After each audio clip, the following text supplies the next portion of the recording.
Salam hormat dan salam Malaysia Madani. Bersama saya Debbie Amanda Padan dalam Berita Pagi Sarawak edisi Selasa 28 Februari. Timbalan Premier Sarawak Dato' Ahmad Douglas Ugambas mengalu-alukan impian Yang di-Pertuan Agong Al-Sultan Abdullah Riayatuddin Al-Mustafa Billah Shah untuk memandu menelusuri lebuh raya Pen Borneo di Sarawak. Dato' Ahmad Douglas yang juga Menteri Infrastruktur dan Pembangunan Pelabuhan Sarawak berkata, ini akan memberi pengalaman menarik kepada baginda untuk merasai sendiri keluasan Sarawak dan mengenali lebih dekat keunikan yang terdapat di Bumi Kenyalang.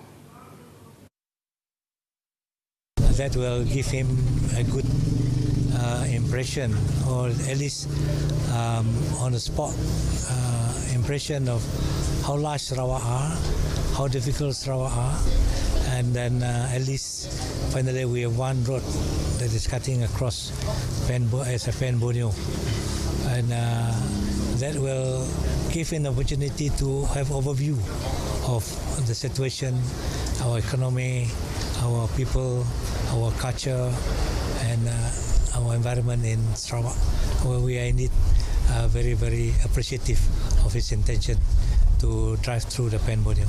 Dato' Ahmad Douglas Ugah berkata demikian kepada pemberita ketika diminta mengulas tentang impian Yang di-Pertuan Agong yang menzahirkan impian untuk memandu menelusuri lebuh raya Pen Borneo di Sabah dan Sarawak semasa menyampaikan titah diraja bersempena istiadat pembukaan penggal kedua Parlimen ke-15 baru-baru ini. Seri Paduka melahirkan rasa sukacita prestasi dengan pelaksanaan projek Fasa 1 lebuh raya Pen Borneo di Sabah dan Sarawak yang dimulakan pada tahun 2015 serta dijangka siap sepenuhnya pada tahun 2024. Kerja-kerja naik taraf laluan Jalan Dato' Muhammad Musa dari Batu Lapan ke Bulatan di Kota Semarahan sepanjang 10.5 km dijangka siap pada September depan. Menurut Menteri Infrastruktur dan Pembangunan Pelabuhan Dato' Ahmad Douglas Ugambas, setakat ini projek Kerajaan Persekutuan yang bernilai RM180 juta itu kini berjalan lancar dan mengikut jadual. We've been briefed. The progress is satisfactory, ahead of schedule, and we'd like to thank the contractor for doing a good job during a difficult time. That's why today I'm coming here. At least I'm visiting a well-planned and well-done work on time, on schedule. Beliau menjelaskan perkara itu selepas melawat tapak naik taraf Jalan Dato' Muhammad Musa di Kota Semarahan. Terdahulu, Dato' Ahmad Douglas turut melawat ke tapak pembinaan bangunan baharu Pertubuhan Peladang Negeri Sarawak PPNS di Kota Semarahan. Dedahnya kerja-kerja pembinaan bangunan yang bernilai RM15 juta kini mencapai hampir 62% siap. Mengulas lanjut, beliau berkata projek yang bermula pada September 2020 itu dijangka siap sepenuhnya pada Julai tahun ini. Setakat ini, kerja-kerja pemasangan bahagian bumbung bangunan masih tertangguh berikutan keadaan cuaca yang tidak menentu. Sarawak mempelawa golongan profesional dan penggiat industri telekomunikasi untuk menyertai Kongres Inovasi dan Teknologi Dunia WCIT 2023 yang akan diadakan pada 4 hingga 6 Oktober di Kuching. Menteri Utiliti dan Telekomunikasi Dato' Julahi Narawi memaklumkan demikian dalam ucapannya semasa Majlis Makan Tengah Hari Anjuran Sarawak Digital Economy Corporation SDEC di Barcelona, Spanyol Ahad lalu. Menurut kenyataan yang dikeluarkan, Kementerian Utiliti dan Telekomunikasi, Dato' Julaihi kini sedang mengetuai delegasi Sarawak ke Kongres Dunia Muda Alih 2023 MWC23 di Barcelona.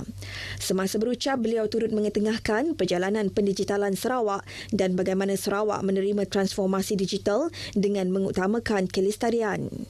Beliau turut menekankan kepentingan kemajuan transformasi ekonomi digital Sarawak, penyediaan infrastruktur dan perkhidmatan telekomunikasi serta bakat digital dan pembangunan ekosistem inovasi yang akan menyokong agenda digital Sarawak. MWC23 merupakan acara terbesar dan paling berpengaruh untuk sektor komunikasi muda alih yang membolehkan para profesional dan penggiat industri berkaitan dengan ketersambungan inovasi digital dan teknologi bertemu. Hadir sama mengikuti kongres itu adalah Timbalan Menteri Utiliti dan Telekomunikasi Datuk Liwan Lagang dan Timbalan Menteri Utiliti dan Telekomunikasi Datuk Dr. Abdul Rahman Junaidi.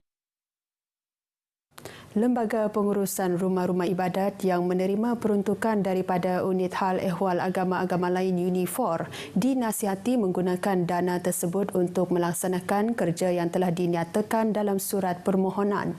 Timbalan Menteri Pelancongan, Industri Kreatif dan Seni Persembahan, Dato' Snodan Lawan berkata, kebiasaannya penilaian akan dilakukan di rumah ibadat terlibat bagi menentukan projek yang perlu dilaksanakan sebelum membuat permohonan dana daripada kerajaan. But whatever it is, use the money wisely lah, and give the report back to us, back to the UNIFOR, to report that what have you done with the money. It is part of their punya KPI lah. That's very important because that is state money. So and then we did. People want to know what have the money been, where the money has been we've been used for what lah. Beliau ditemui pemberita selepas menyerahkan cek bantuan dana kepada Sekolah Mubaligh Sarawak di Sibu. Regata Niah akan diadakan semula di Sungai Niah sekiranya mendapat peruntukan. Ahli Parlimen Sibuti, Lukan Isman Awang Sauni berkata, usaha ini adalah untuk menjadikan waterfront Sepupok Niah sebagai tarikan pelancong. Lukan Isman berkata ke arah itu beliau menyeru pihak berkaitan supaya menyumbang idea untuk mengindahkan serta memeriahkan tebingan tersebut dengan pelbagai aktiviti menarik. Beliau turut menyeru penduduk kampung di sekitar waterfront Sepupok Niah untuk sentiasa menjaga kebersihan Sungai Niah yang cukup terkenal dengan hasil udangnya. Lukan Isman yang juga Timbalan Menteri Kesihatan berkata demikian pada Majlis Apresiasi Regata Niah 2022 di waterfront Fasa 1 Sepupok Niah. Pada majlis itu beliau menyampaikan cenderahati kepada agensi jawatan kuasa terlibat Regata Etniah 2022. Regata Etniah 2022 telah diadakan pada 2 hingga 4 September tahun lepas, berjaya menarik kira-kira 20,000 pengunjung. Urusan pengambilan penjawat awam di negara ini adalah terbuka dan tiada had, jelas Pengerusi Suruhanjaya Perkhidmatan Awam SPA Tan Sri Datuk Seri Utama Zainal Rahim Seman. Hanya yang terbaik sahaja akan dilantik dalam perkhidmatan awam termasuk dari Sarawak maupun Sabah.